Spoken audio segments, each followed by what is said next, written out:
Hello বন্ধুরা, তোমরা সবাই কেমন আছো? আশা করি খুব ভালো আছো। আমিও খুব ভালো আছি। আজকে চলে এসেছি একদম রেস্টুরেন্টের মতো মাংস রেসিপি নিয়ে। তোমরা সবাই সম্পূর্ণ ভিডিওটি দেখলে বুঝতে পারবে। এখানে দেখতেই পাচ্ছ পোল্ট্রির মাংস রাখা আছে। এখন মাংসগুলো ভালোভাবে মেখে নিতে হবে। এখানে পরিমাণ মতো লবণ, পরিমাণ মতো হলুদের ফাঁকি, আদা, রসুন ও অল্প পেঁয়াজ বাটা একসাথে দিয়ে দেওয়া হলো। এখন খুবই অল্প পরিমাণে তেল দিতে হবে।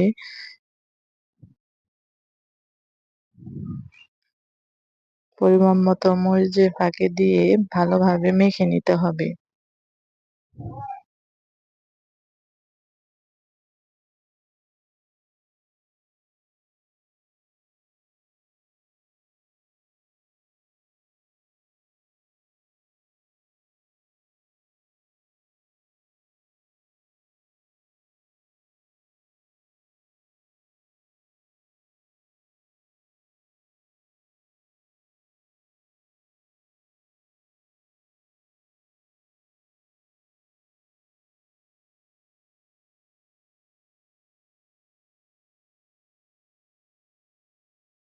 এখানে দেখতেই পাচ্ছ মাংসগুলো ভালোভাবে মাখা হয়ে গিয়েছে।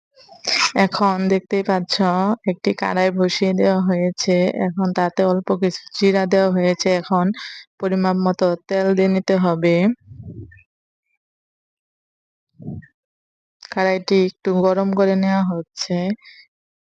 এখন পরিমাপ মতো তেল ঢেলে নেওয়া হলো। এখন তেলগুলো আস্তে আস্তে একটু গরম হলে তারপর আলু পেঁয়াজ গুলো ছেড়ে দিতে হবে। মাংসতে রান্নার জন্য যে আলু পেঁয়াজ গুলো কেটে রাখা হয়েছিল ওইগুলো এখন ছেড়ে দিতে হবে। ভালোভাবে ভাজতে হবে। তোমরা সবাই সম্পূর্ণ ভিডিওটি দেখতে থাকো, তাহলে সবাই বুঝতে পারবে। রান্নাটি কেউ মিস করো না। সবাই বাড়িতে ট্রাই করে দেখতে পারো। আশা করি সবার ভালো লাগবে। তোমরা সবাই আমার ইউটিউব চ্যানেলে চোখ রাখো। আরো সুন্দর সুন্দর ভিডিও আসতে চলেছে। তোমরা সবাই চোখ রাখলে তাহলেই দেখতে পারবে অনেক সুন্দর সুন্দর রান্নার রেসিপি। ও তোমরা অল্প সময়ের মধ্যে কিভাবে এত সুন্দর সুন্দর রান্না করা যায় সবকিছু শিখতে পারবে। তোমরা আমার আইডিতে চোখ রাখো এবং চ্যানেলটি লাইক কমেন্ট সাবস্ক্রাইব করে দেবে। এই তো দেখতেই পাচ্ছ আলুগুলো পেঁয়াজগুলো দিয়ে দেওয়া হচ্ছে। দিয়ে এখন নাড়াচাড়া করে ভালোভাবে একটু ভেজে নেব।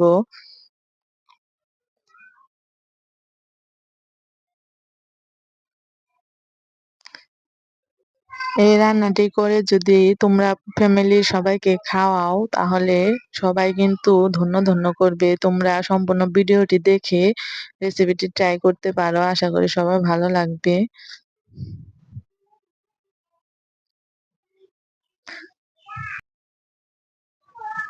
এইভাবে 2 থেকে 3 মিনিট ভালোভাবে আলু এবং পেঁয়াজগুলো ভাজা ভাজা করে নিতে হবে। তোমরা ভিডিওটি দেখতে থাকো।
দেখতেই পাচ্ছ আমাদের আলু এবং পেঁয়াজগুলো কিভাবে ভেজে নিলাম। তোমরাও ঠিক এইভাবে ভেজে নেবে। এখন আমাদের ভাজা হয়ে গিয়েছে।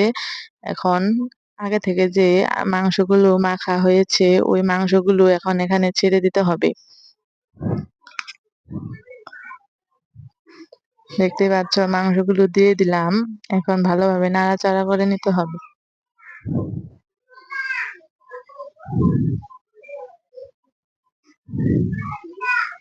কার কার মাংস খেতে ভালো লাগে তোমরা সবাই কমেন্টে জানাবে কিন্তু কেউ জানাতে ভুলো না।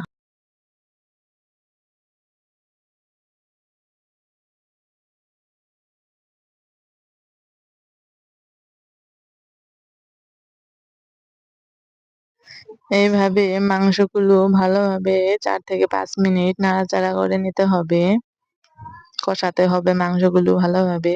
যত বেশি মাংস কষানো হবে তত খেতে ভালো লাগবে। এখন এখানে ২-৩ টা মরিচ এবং পেঁয়াজ দিয়ে দেওয়া হলো। কেউ দিতেও পারো আবার কেউ নাও দিতে পারো। এটা যার যার ব্যাপার। কিন্তু দিলে ভালো লাগে খেতে। মাংসের আমান পেঁয়াজগুলো খেতে অনেকেরই পছন্দ। দেখতেই পাচ্ছ নাড়াচাড়া করে একটু ঢেকে দেওয়া হয়েছিল। এখন ঢাকনাটা তুলে আবার ভালোভাবে নাড়াচাড়া করা হচ্ছে। তোমরাও ঠিক এইভাবে ভালোভাবে নাড়াচাড়া করে নেবে।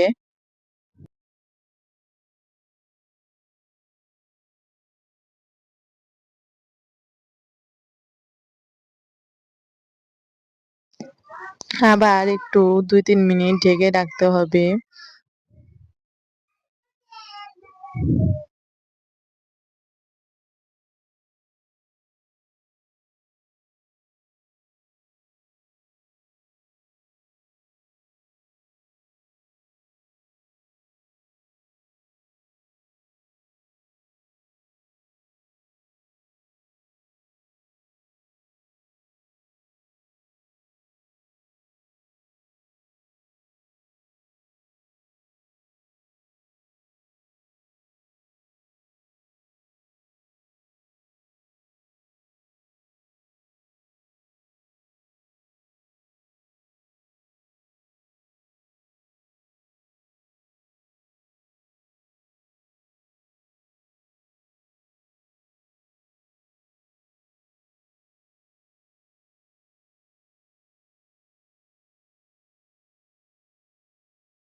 দেখতেই পাচ্ছ মাংসগুলো নাড়াচাড়া করতে করতে সাইড দিয়ে জল উঠে গিয়েছে।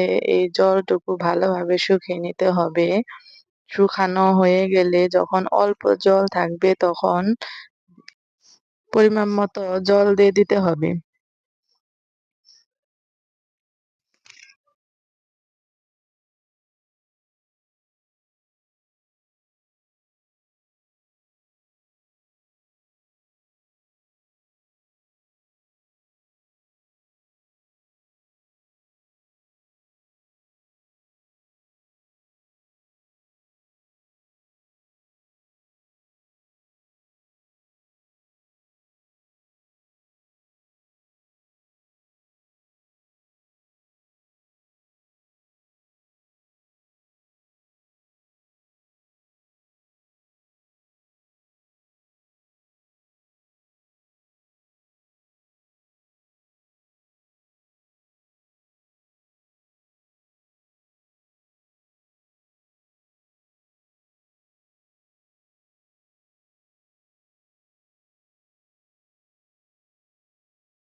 আমার মাংসগুলো আনছানো হয়ে গিয়েছে।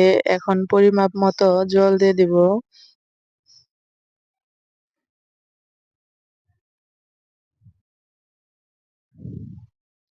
দেখতেই পাচ্ছ, জল দিয়ে আবার একটু নাড়াচাড়া করে নিতে হবে।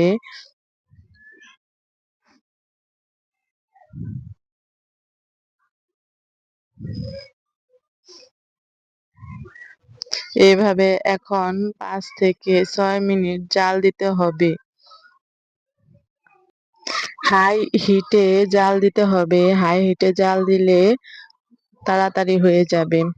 দেখতেই পাচ্ছ, বলক উঠে গিয়েছে। এদিকে রাখা আছে জিরে গরম মসলা বাটা।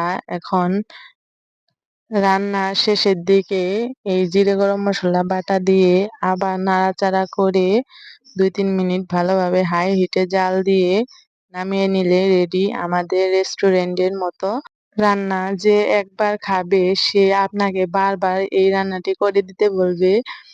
আপনাদের যদি এই রান্নাটি ভালো লেগে থাকে এবং আমার চ্যানেলের সমস্ত রান্নার রেসিপি যদি ভালো লেগে থাকে, আমার চ্যানেলটি লাইক, কমেন্ট, সাবস্ক্রাইব করে আমাদের পাশে থাকবেন।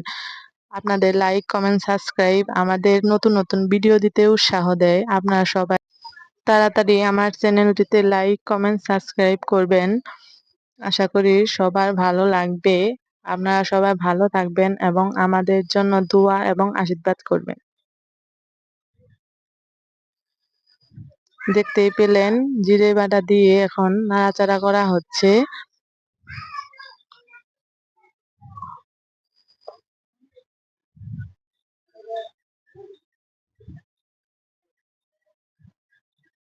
এইভাবে ২ থেকে ৩ মিনিট জাল দিয়ে নিলেই রেডি আমাদের রান্না।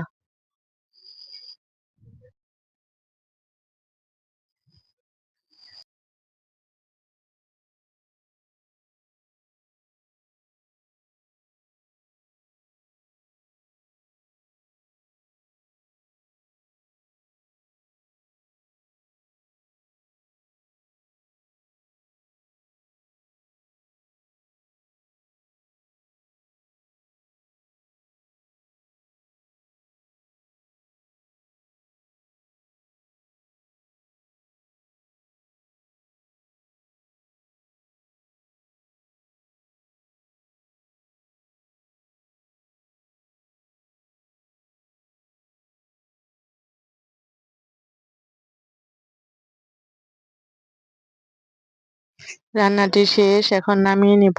সরি, আপনাদেরকে নামানোর ভিডিওটুকু দিতে পারলাম না। কেউ কিছু মনে করবেন না।